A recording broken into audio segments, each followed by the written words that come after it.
Kia ora tātou no reira te whare, inga iwi, inga rio, inga hawe wha, tēnā koutou, tēnā koutou, tēnā koutou katoa. Honourable members, I call on Government Order of the Day number 9. Waitaha Claims Settlement Bill, third reading. I call the Honourable Minister, Dr. Peter Sharples. Tēnā koe. Kia ora, Mr. Speaker. Mr. Speaker, I move that the Waitaha Claims Settlement Bill be now read a third time.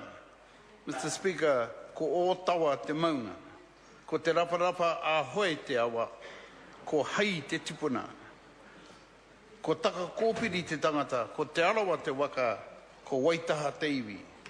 Nā reira, Mr. Speaker, ka huri au ki te mihi atu ki a lātou ko haramai nei ki konei ki tēnei whare mata, kia whakatutuki ai tēnei kaupapa ka whaia e tātou katoa. Nā reira, tēnā koutou, nau mai haramai rā. Haramai rā me te kaupapa e whakahuihui tia tātou i tēnei rangi he kaupapa nui. Nā reira, kei te tangi atu ki a rātou ko ngaroat. Ka mate ko Pākia koutou e tiraha tonu i ngā marae maho da mutu. A taino ki a rātou o te kāinga nei. Nā reira, ko te kōrero rātou ki a rātou. Haere koutou me ngā hupe te roimata kia oki pai koutou i mua te aroa te kaihanga. Nā reira, kia huki atu ki te kaupapa tino nui rawa i tēnei rā.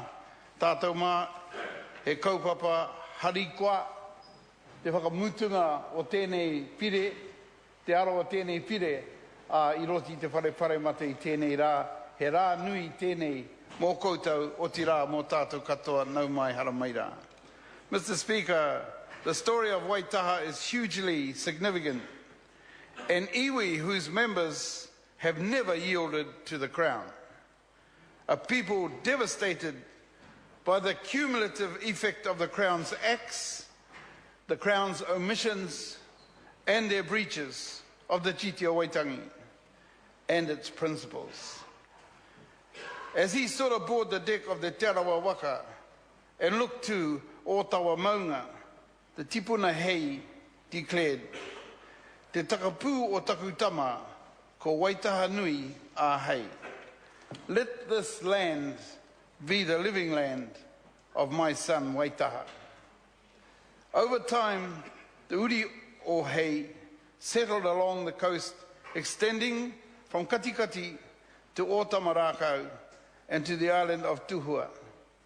Waitaha has close whakapapa links with Tauranga, Waikato, Ngaitahu, Ngāti Porou, Ngāti Kahungunu and Te Aro.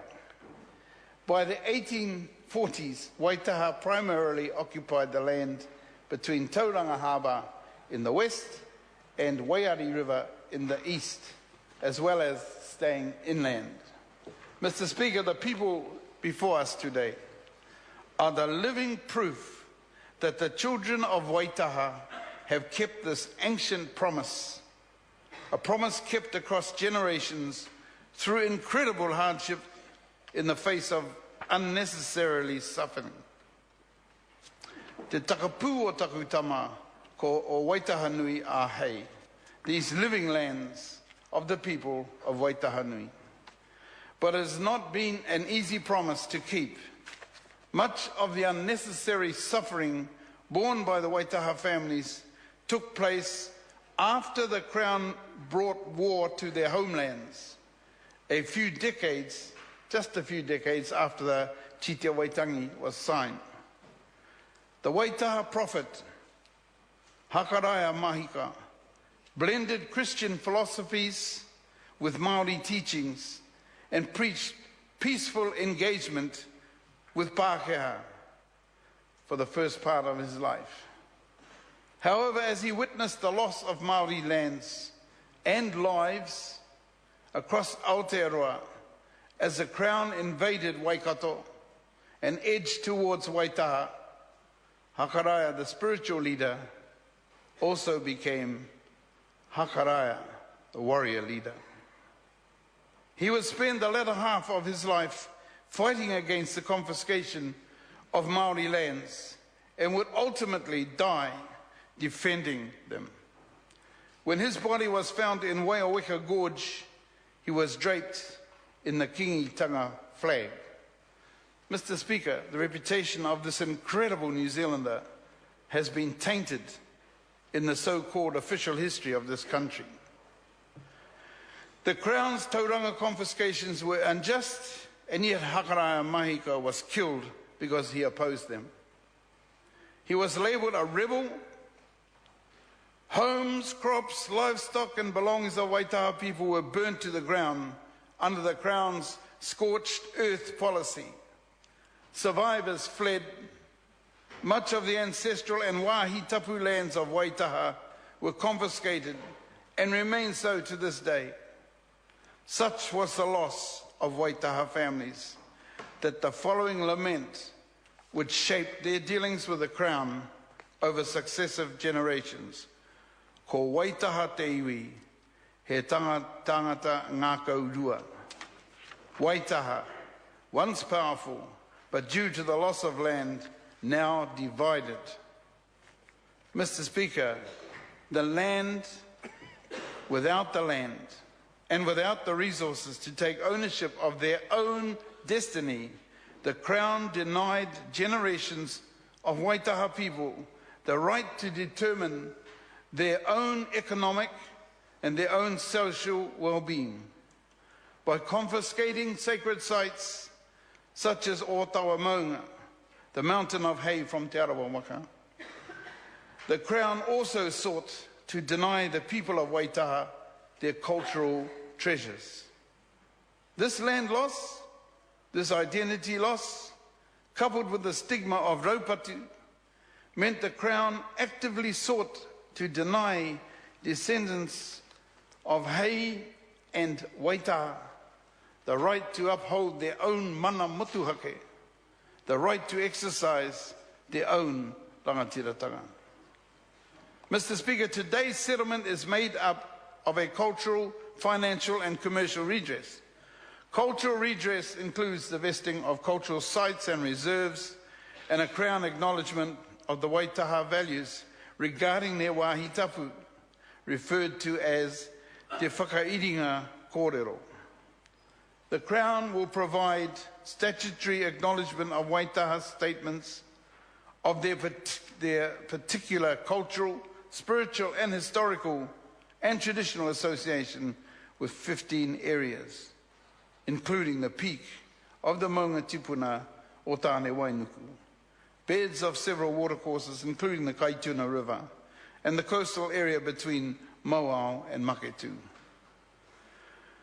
Mr. Speaker, he honore maku. It is an honour for me, and I'm pleased to announce that already $1.3 million has already been provided to Waitaha to prepare a full historical account of Waitaha and Hakaraia, and for the contribution to the restoration of Hei Marae and other cultural support purposes. I look forward to that.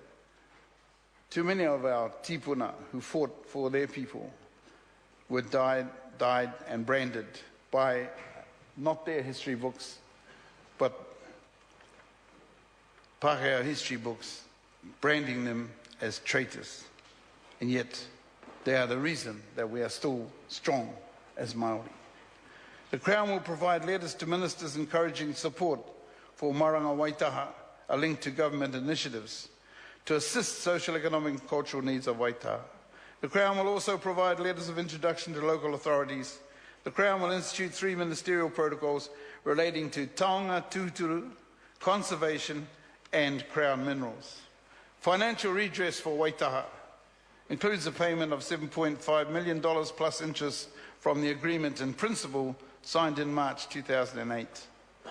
Commercial redress for Waitaha includes the right to purchase 3 land bank properties on settlement, a right to purchase 5 sites on sale and leaseback provisions, and a right to purchase land bank properties. But to me, this bill importantly pays tribute to Hakaraia Mahika and the important legacy he leaves his descendants, spiritual leader, rangatira, and warrior leader. As his name in the official history of our country is restored, it is right that the Hakaraia Mahika Endowment Fund will nurture and support future Waitaha leaders. A rangatira who died fighting for his people's right to rangatiratanga to mana motuhake. Hakarai's vision for peace for Waitaha will soon be fulfilled. From today, it will also live on in New Zealand law. And when the volume is completed about the Māori history of Hakarai, everyone will know a chief, rangatira, the warrior. All those things taken from the families of Waitaha due to the actions of the Crown can never be totally replaced, and yet today the families of Waitaha seek to settle their grievances with the Crown with mana and with honour. Mai te rai o Papamoa, ki te okere o mua, te okere o tua, ki te wehinga whakamutunga o tamata kapua, ki otawa ki te rangi, te upoko o hei, ki te kikiri o te upoko nui, te upoko o tara nui, whakawhiti atu ki te ata a ara a hei, ki o tāne wainuku, te maunga o ngā patupaerehe, he maunga tipua. Ka mihi ki a pū whenua, ka mihi ki a mauao. Te takapū o taku tama o Waitaha nui a hei, these living lands of the people of Waitaha nui. Speaker, I commend this bill to the House. Kei te pai, Dr. Sharples. Thank you. The question is...